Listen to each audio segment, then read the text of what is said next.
আপনারা সবাই জানেন আজ এই মঞ্চে আর কিছুক্ষণের মধ্যেই সহস্র আলোর ফোয়ারা বইতে শুরু করবে। আজ যারা পুরস্কৃত হবেন, মানে যাদেরকে পুরস্কৃত করে আমরা সম্মানিত বোধ করব, তারা প্রত্যেকেই এক একজন আলোকবর্তিকা। নিজেদের কাজ দিয়ে চারপাশটাকে আলোকিত করে রাখেন।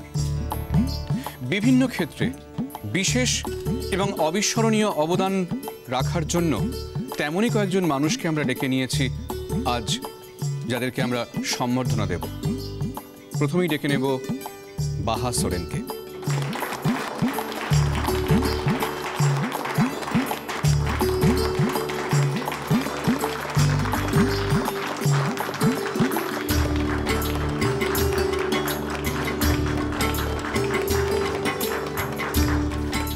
বাহা সোরেন, যার জীবন কাহিনী একটা আশ্চর্য রূপকথার মতো। কোথা থেকে কোথায় উঠেছেন, নিজের পেশার মধ্যে নিজেকে নিয়োজিত রেখেছেন, তারপরেও প্রতিনিয়ত কাজ করে চলেছেন সমাজের দলিত মানুষদের জন্য। এরপরেও এমন একজন মানুষকে অভিবাদন না জানিয়ে কি পারা যায়?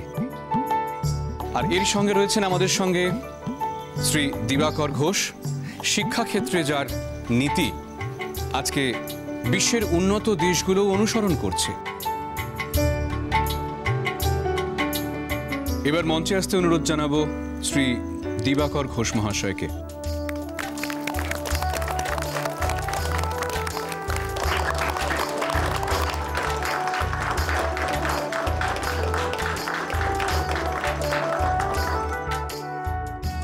আরেকজন আছেন যিনি এখনো পর্যন্ত আমাদের মধ্যে এসে পৌঁছননি। সাংবাদিকতার ক্ষেত্রে বিশেষ অবদানের জন্য এবছর তাকে সম্মান জানানোর সিদ্ধান্ত নেওয়া হয়েছে। তিনি, না, নামটা এখন বলবো না, শুধু এটুকু বলছি যে আপনারা সবাই তাকে চেনেন, একবার দেখলেই চিনতে পারবেন। খুব জানতে ইচ্ছে করছে নামটা, ওটুকু চমক তোলা থাক না। এখন আমি মাননীয় মন্ত্রী শ্রী সত্যকাম হেমব্রমকে কিছু বলার জন্য অনুরোধ জানাচ্ছি।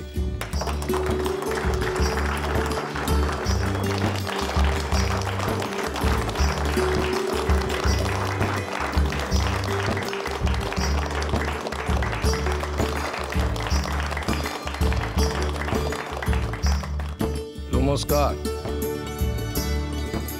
মু সত্যকাম হেমব্রম। মুকে সত্যকাম হেমব্রম বললে মু খুশিত হই।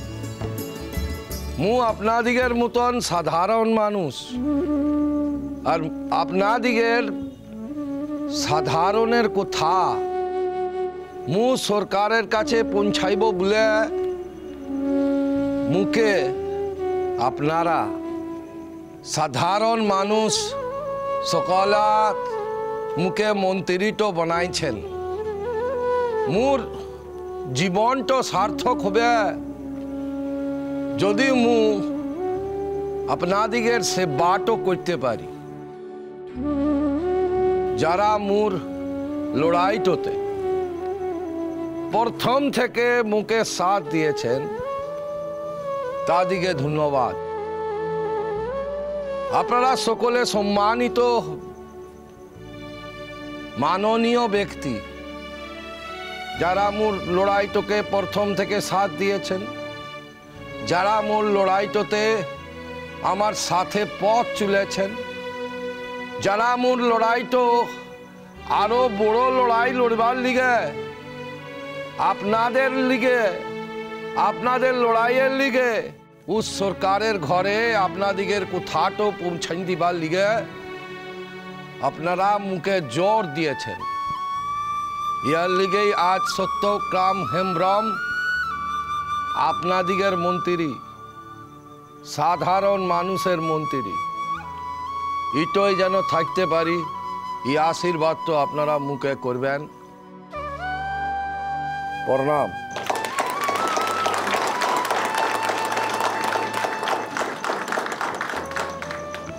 ইতিমধ্যেই আমাদের মধ্যে হাজির হয়েছেন সেই বিশেষ ব্যক্তি, না যার কথা আমি বলিনি এখনো পর্যন্ত, সেই বিশেষ ব্যক্তি সাংবাদিকতায় বিশেষ অবদানের জন্য যাকে আজ আমরা সম্মানিত করতে চলেছি। কে কে আসছে? সাংবাদিক শুনলেই বুকের ভেতরটা কেমন চমকে ওঠে আমার কাছে তো সাংবাদিক একজনই। চাকরি সূত্রে কত লোককে কতবার ইন্টারভিউ দিতে হয়েছে, কিন্তু কখনোই আমি ওই একজন ছাড়া আর কাউকে ওই জায়গাটা দিতে পারিনি। এটা অবশ্য আমার সীমাবদ্ধতা। কিন্তু কে আসছে আজকে? কোন সাংবাদিক পুরস্কার পাচ্ছে?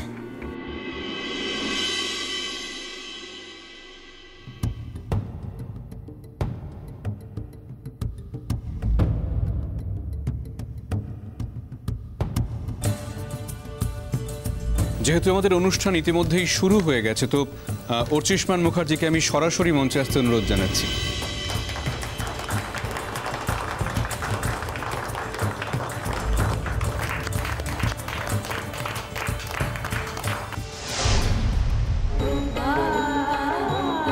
সাংবাদিক অর্চিষ্মান মুখার্জি, যার কাজের জন্য এবং যার কাজের অবদানের জন্য এই মুহূর্তে তিনি শুধুমাত্র এই বাংলার নয়, এই গোটা দেশের গর্ব।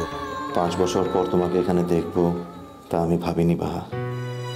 তুমি আসছো জানলে আমি কি আসতাম? কি জানি আমার চেনা বাহার সঙ্গে আজকের এই বাহার অন্তত কতটা মিল আছে না নেই, অন্তরেই বা কি আছে কি জানি। বাহার অন্তরের হদিশ আজ আমার কাছে নেই।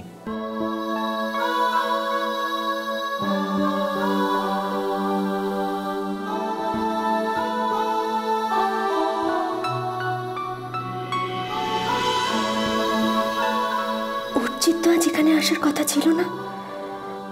আমাকে তোর কথা কেউ বলেনি। মিঠাই কি জানতো? দিবাকর ওকে ইচ্ছে করেই আমাকে বলেনি। অর্চি এখানে আসছে জানলে কি আমি আসতাম? কে জানি। কিন্তু আমার চেনার অর্চির সঙ্গে তো আজকের অর্চির কোনো মিল নেই। অন্তরের কি মিল আছে, না বাইরের মতোই ভেতরও একই রকম ভাবে বদলে গেছো তুমি অর্চি? যে সমস্ত বিশিষ্ট গুণীজনের আজ এখানে উপস্থিত থাকার কথা ছিল তারা ইতিমধ্যেই এখানে উপস্থিত।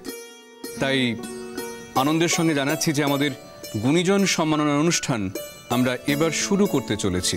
মাননীয় মন্ত্রীকে একটু কষ্ট দেব, আপনাকে অনুরোধ করব সম্মান গুণীজনদের হাতে তুলে দেওয়ার জন্য। একটু সামনে আসবেন। প্রথমেই আমরা সম্মানিত করতে চাই শ্রী দিবাকর ঘোষ মহাশয়কে। দিবাকর ঘোষ শিক্ষার ক্ষেত্রে যার অবদান আমাদের এই সমাজকে নতুন দিশা দেখিয়েছে। আচ্ছা, ইটো কিরকম হলো? আরে ও তো মোর জামাই বটে।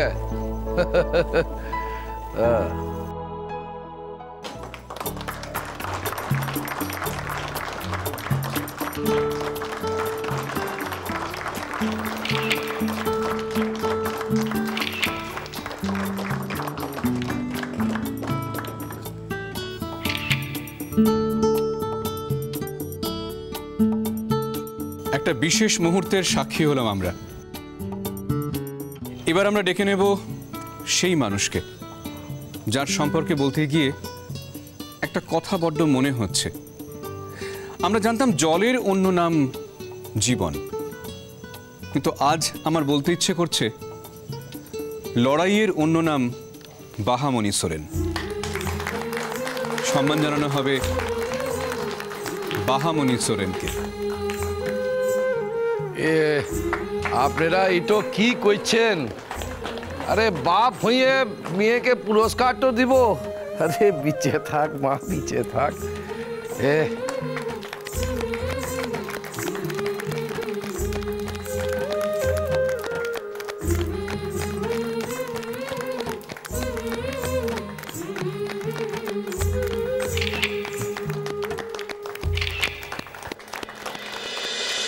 মিষ্টি কুটুম মিষ্টি কুটুম মিষ্টি কুটুম